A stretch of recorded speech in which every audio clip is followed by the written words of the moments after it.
बच्चों, आज से हम शुरू करने जा रहे हैं कक्षा 8 की प्रश्नावली 2, जिसका नाम है एक चर वाले रैखिक समीकरण। तो इसमें सबसे पहले प्रश्नावली 2.1 है, लेकिन उसको हल करने से पहले हमें कुछ चीज़ें समझनी होंगी, जैसे कि समीकरण क्या होती है, रैखिक समीकरण क्या होती है, इसमें चर का मतलब क्या है और एक ही चर क्यों लिखा है, दो चर क्यों नहीं लिखे। तो इन बातों को समझने के लिए देखो, मैंने आपको यहाँ पर ये 3 अलग अलग कॉलम बनाए हैं। पहले कॉलम में देखिए x + 3 लिखा है, -7 + 2y लिखा है, फिर 7p लिखा है। इसके अलावा दूसरे कॉलम में x² + 2x + 3 इस प्रकार से। तीसरे कॉलम में x + y 2x² + 3xy - 3। तो इन तीनों में देखो, आप ध्यान से देखेंगे तो आपको एक अंतर नजर आएगा। कैसे? इसमें देखो आपको एक, इसको बीजीय व्यंजक बोलते हैं। क्या बोलते हैं इनको? बीजीय व्यंजक। इन बीजीय व्यंजकों में देखो, इसमें x है, इसमें अकेला y है, इसमें अकेला p है। तो ये जो x, y, p, z ये लिखते हैं, इनको हम बोलते हैं चर। क्या बोलते हैं? चर। तो इसमें एक ही चर है x। इसमें कितने चर हैं? एक। कौन सा? y। इसमें कितने चर हैं? एक। कौन सा? p। दूसरा जो कॉलम है, इनमें एक चर तो एक ही है। देखिए इसमें कौन सा चर है? x। लेकिन यहां पर x की घात कितनी थी? एक। यदि आपको इस प्रकार से लिखा हुआ है x की घात 2, तो ये कितनी होगी? घात 2। यदि ये लिखा हुआ है तो x, अगर x अकेला लिखा हुआ है तो इसकी घात कितनी मानी जाएगी? 1 मानी जाएगी। तो यहाँ पर x की घात 1 है, यहाँ पर y की घात 1 है, यहाँ पर p की घात 1 है।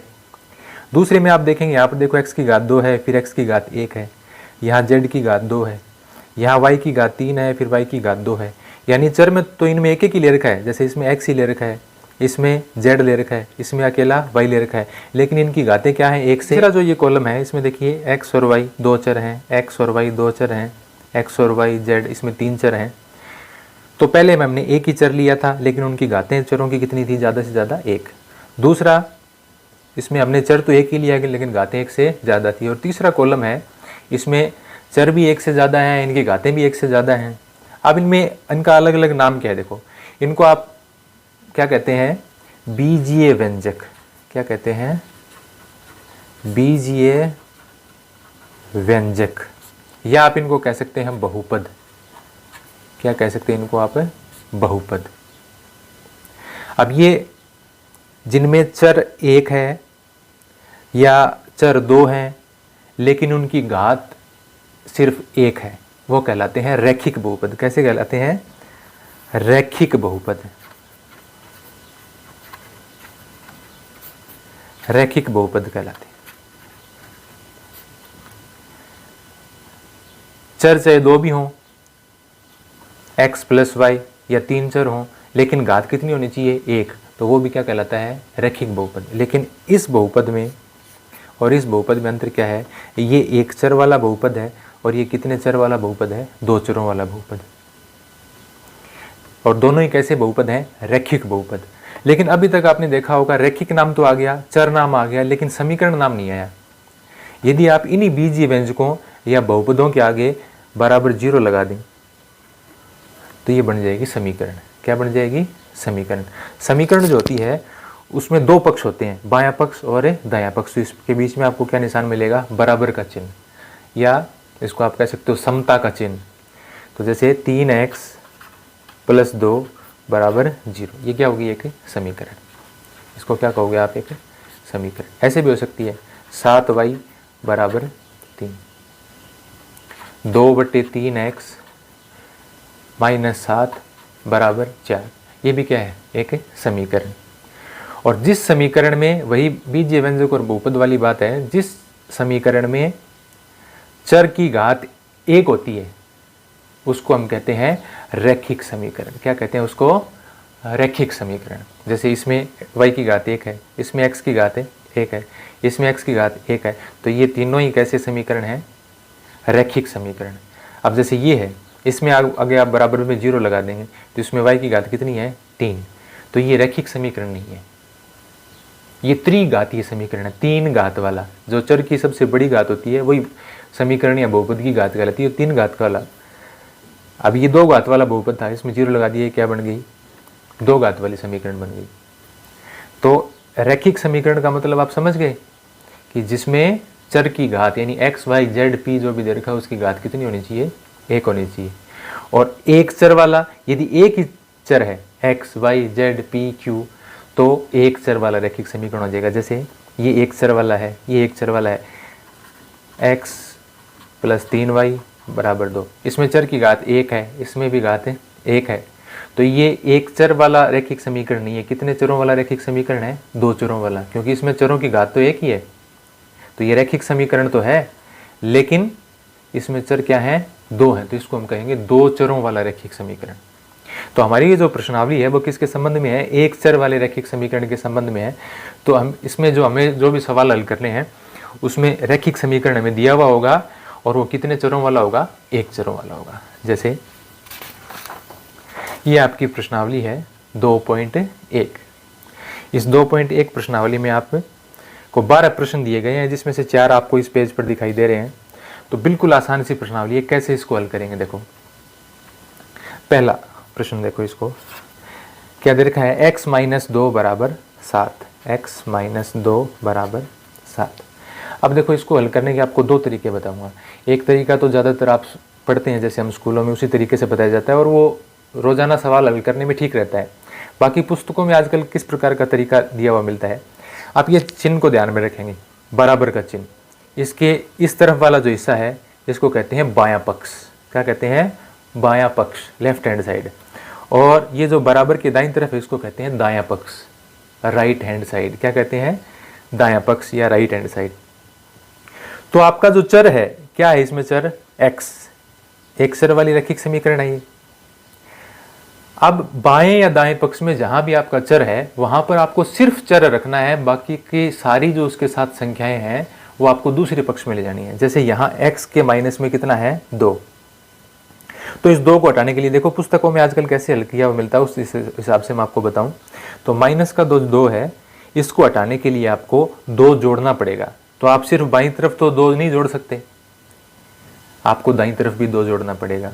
तो कभी भी समीकरण के दोनों पक्षों में यदि एक कोई संख्या आपको जोड़नी है तो आप जोड़ सकते हैं। एक जैसी संख्या दोनों पक्षों में जोड़ सकते हैं, एक जैसी संख्या दोनों पक्षों में घटा सकते हैं, एक जैसी संख्या दोनों पक्षों में गुणा भी कर सकते हैं, और एक जैसी संख्या दोनों पक्षों में भाग भी दे सकते हैं। जैसे आपने वजन तोलने वाली वो तुला देखी होगी, तो उसमें आप दोनों तरफ यदि समान वजन है तो आपका वो कांटा है वो बिल्कुल बीच में होता है और दोनों तकड़ियाँ बराबर होती हैं।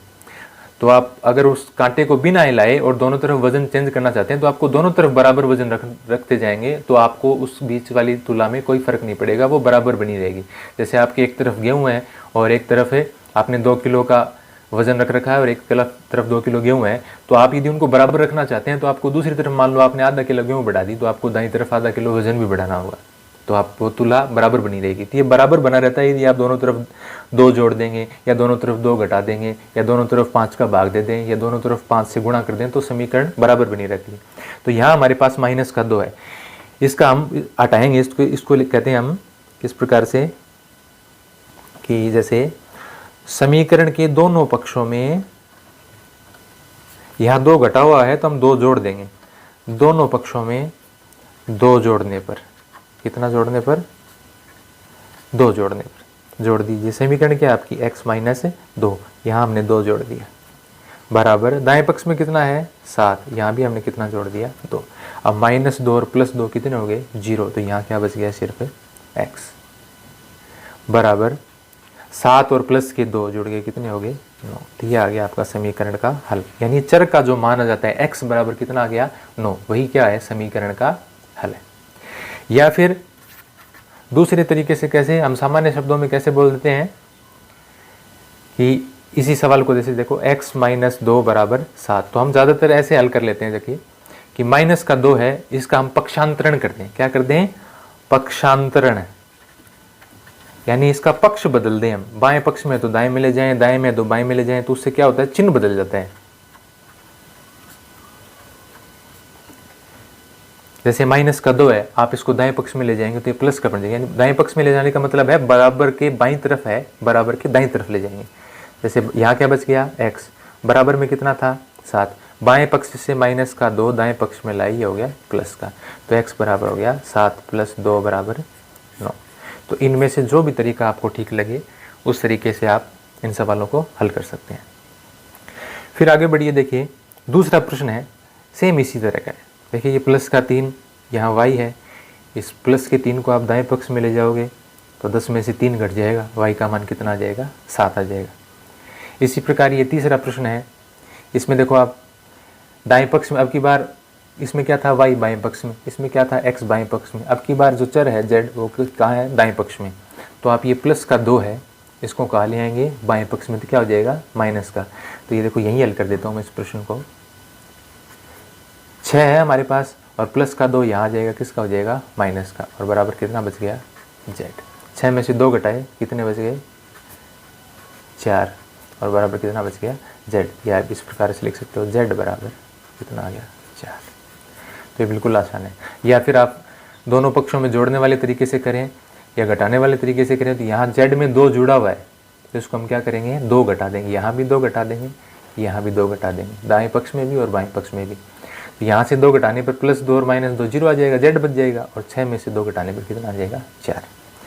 अब देखिए चौथा प्रश्न, 3/7 प्लस x बराबर 17/7। जो हमने ऊपर जो 2-3 सवाल देखे हैं वैसा का वैसा ये सवाल है, बस इसमें संख्याएं हैं वो भिन्न है, बटे की संख्या है, अंश और हर आ गया इसमें। यहाँ पर देखो बाएं पक्ष में चर है x, अब इसमें क्या जुड़ा हुआ है, ये 3/7 है, इसका चिन्ह देखो इस तरफ है, यहाँ कोई चिन्ह नहीं है, मतलब प्लस का है, तो हम इसको क्या करेंगे, दाएं पक्ष में ले जाएंगे। तो यहाँ क्या बच गया आपका, प्लस का x बराबर कितना है भाई, 17/7। अब ये 3/7 जो प्लस का है इसको दाएं पक्ष में ले जाओ, किसका हो जाएगा, माइनस का। अब अगर आपको एलसीएम लेना आता है तो बिल्कुल आसान सा एलसीएम है ये तो, x बराबर 7 और 7 का एलसीएम कितना आता है, 7, और चूंकि एलसीएम यही है तो ऊपर सेम संख्याएं आएंगी, क्या आ जाएगा, 17 माइनस 3, क्या आ गया ये, 17 में से 3 घटाया 14, और बट्टे में 7, कितना आ गया ये।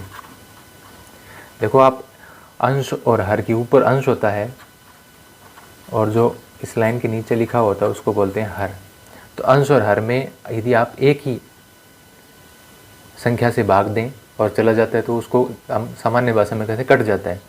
जैसे 7 का पाढ़ा बोलेंगे तो आप 7 के पाढ़े में आते हैं, 7 एकम 7, कितनी बार बोला गया पाढ़ा, 1 बार, और यहाँ 7 दूनी 14, कितनी बार पाढ़ा बोला गया, 2 बार, तो 2/1।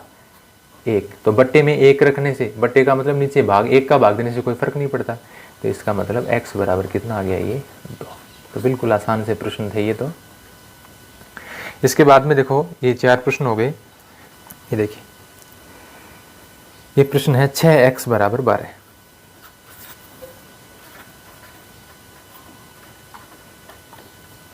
ठीक है, अब की बार देखो पहले जो भी हमने सवाल पढ़े थे उसमें इस प्रकार से देखा था, x + 6 था या 6 + y था। अब की बार इनके बीच में कोई प्लस का माइनस का चिन्ह नहीं है, तो जब आपको लिखना हो 6 × x तो इसको आप ऐसे लिखते हैं 6x, यानी इनके बीच में कोई चिन्ह नहीं है, इसका मतलब ये क्या है, दोनों गुणा में। अब इसका फिर वैसे ही 2 तरीके हैं, यहाँ गुणा में 6 है, आपको बाएं पक्ष में सिर्फ चर रखना है x, तो गुणा में 6 है, इसको हटाने के लिए आप क्या करेंगे, पहला तरीका तो जैसे आप बताते हैं पुस्तक में जैसे दिया होता है कि यहाँ 6 से गुणा है तो आप दोनों पक्षों में 6 का भाग दे देंगे। समीकरण के दोनों पक्षों में 6 से भाग देने पर, तो आप ये लिख देंगे, ये बात समीकरण के आप पूरा लिख देंगे। समीकरण के मैं छोटा लिख रहा हूँ थोड़ा सा, दोनों पक्षों में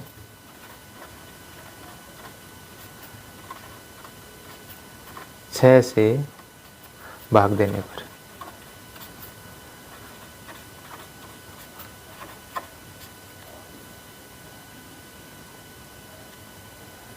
से भाग देंगे। देखो यहाँ ये समीकरण लिख दी मैंने, यहाँ भी 6 का भाग दे दिया, यहाँ भी भाग का चिन्ह लगाने की जरूरत नहीं है, आप बट्टा में 6 लिखोगे तो वो भाग ही होगा। अब देखो आप 6 के पाढ़े में इसको काट दे, यहाँ जब तक आप गुणा में असंख्या है तो आप अंश और हर को काट सकते हैं।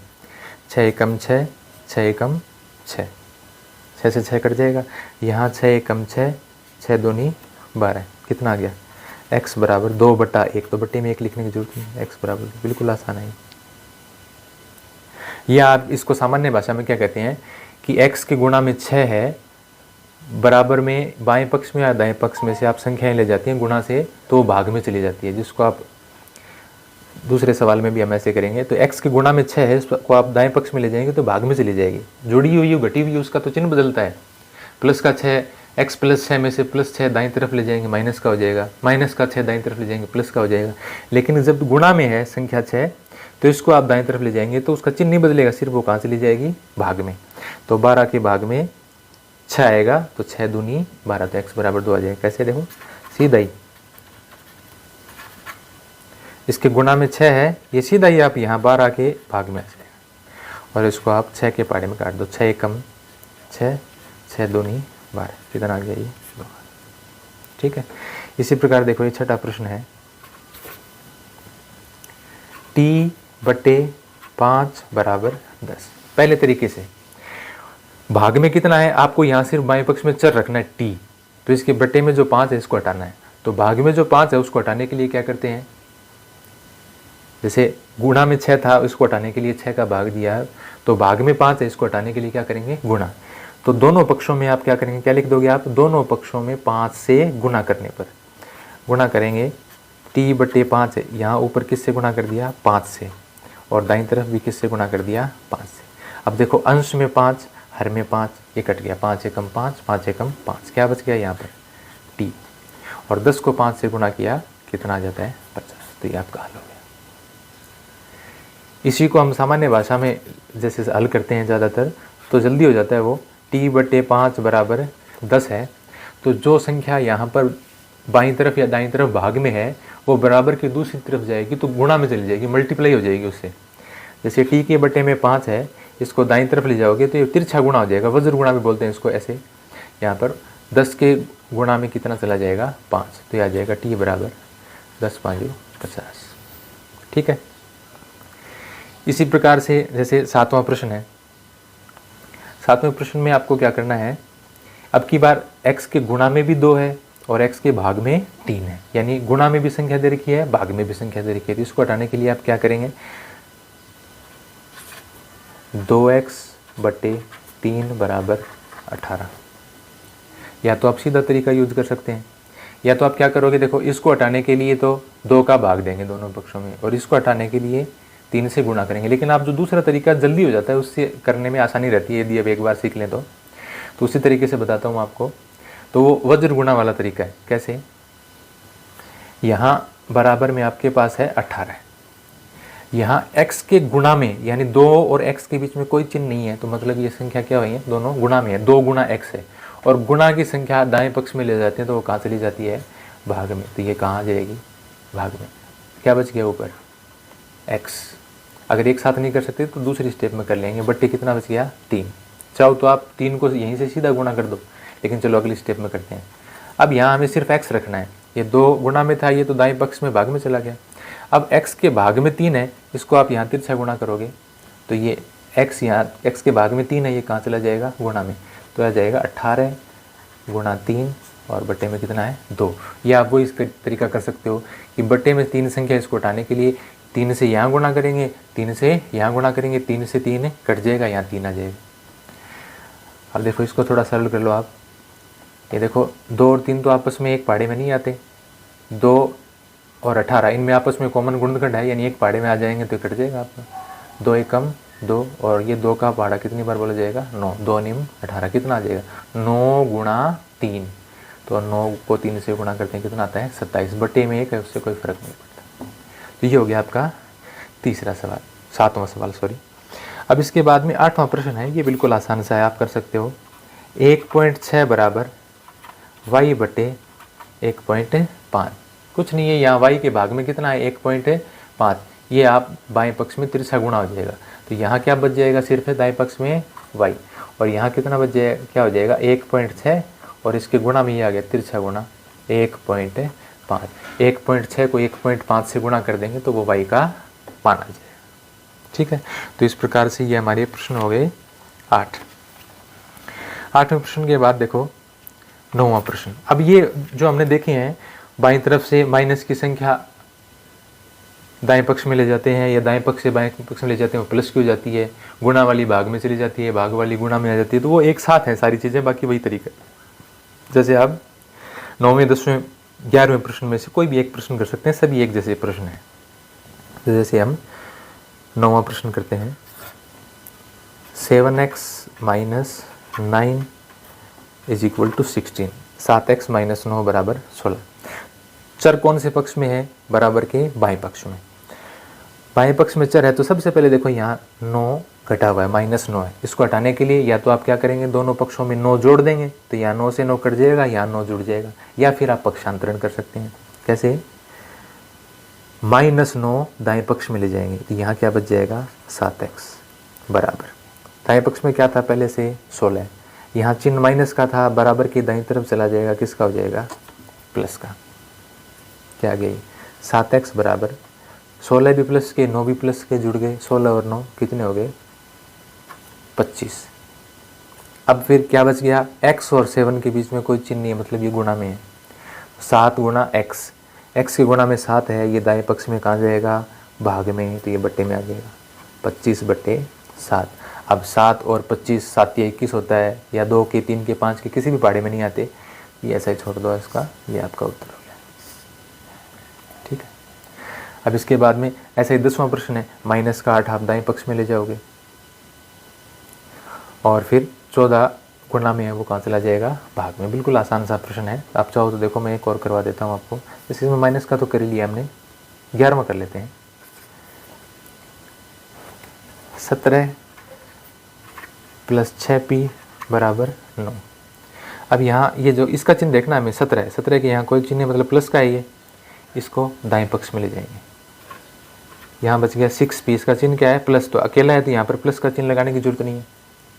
बराबर कितना है हमारे पास, 9, प्लस का 17 दाएं पक्ष में ले गए, किसका हो गया, माइनस का। देखो ये 17 प्लस का क्यों है, आप अकेला 7 लिख दें, या -7 लिख दें, या +7, इनमें कौन से अलग अलग है क्या, ये माइनस का 7 है, ये प्लस का 7 है, ये भी किसका है, चिन्ह नहीं लगा हुआ, मतलब प्लस का 7 है।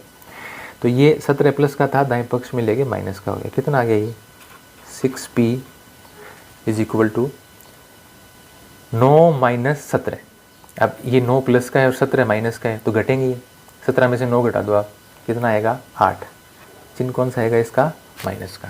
देखो 9 प्लस का है, 17 माइनस का है, अब 8 किस में से बचा है, 17 में से बचा है, तो चिन्ह भी इसी का बचेगा, माइनस का 8।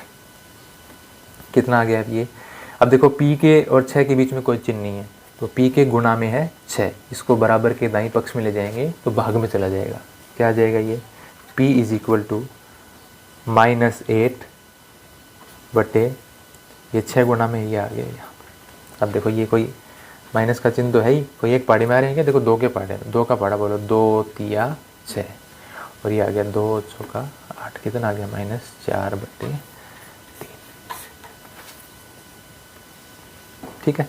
अब ये एक प्रश्न बच गया हमारा 12वां, x/3 + 1 बराबर 7/15। अब चर कौन से पक्ष में है, बाएं पक्ष में। तो सबसे पहले देखो यहाँ 1 जुड़ा हुआ है, इसको दाएं पक्ष में ले जाएंगे, चिन्ह बदल जाएगा इसका, क्या हो जाएगा, 7/15 यहाँ पर है ही, ये प्लस का 1 यहाँ ले आए हम, किसका हो गया, माइनस का। अब पहले आप इसको एलसीएम लेके सरल कर लो। एलसीएम कितना आ गया इसका, 15, क्योंकि इसके बटे में क्या है, 1 है। अब देखो अगर एलसीएम आपको सरल नहीं करना आता तो मैं एक अलग सी वीडियो बनाऊंगा जिसमें आप एलसीएम ज्ञात कर सकते हैं। यहाँ क्या आ जाएगा, 15 का भाग इसमें देंगे, 15 एकम 15, एक बार गया, 1 को 7 से गुना किया, 7 एकम 7 माइनस। यहाँ पर ये कितना है, इसके बट्टे में क्या मानेंगे हम, 1 का भाग दोगे 15 में कितनी बार जाएगा, 15 बार, 15 को 1 से गुना किया, 15 एकम 15। क्या आ गया ये, x/3 बराबर 7 माइनस 15, 7 तो है प्लस का और 15 है माइनस का, तो एक संख्या प्लस की 1 माइनस की, तो ये घट जाएंगे। 15 में से 7 घटाओगे कितना बचेगा, 8, किसका, माइनस का, क्योंकि 8 माइनस वाले में से बचा है, और बट्टे में कितना है, 15। अब यहाँ x के बट्टे में यानी भाग में संख्या क्या है, 3, इसको आप बाएं पक्ष से दाएं पक्ष में ले जाओगे तो कहाँ चली जाएगी, ऊपर गुणा में, यानी ये जो हर में है वो कहाँ चली जाती है, दाएं पक्ष में, अंश में चली जाती है। x बराबर -8/15, और ये 3 जो है यहाँ गुणा हो जाएगा। अब अंश में -8 गुणा 3, तो 3 और 15 एक पाड़े में आ जाएंगे, 3 एकम 3, 3 5 15, कितना आ गया ये, x बराबर माइनस को 8 को 1 से गुणा करते हैं, तो 1 से गुणा पर कोई फ़र्क नहीं पड़ता, 8 एकम 8, तो -8 और ये बट्टी में आ गया आपके 5। तो इस प्रकार से ये बिल्कुल आसानी से प्रश्नावली है, और जो प्रश्न मैंने छोड़े हैं वो आप स्वयं हल कीजिए, और इसके अलावा किताब में दिए गए उदाहरण हैं वो आप हल कीजिए, और इसमें कोई प्रश्न नहीं आता है तो आप उसे पूछ सकते हैं। Thank you.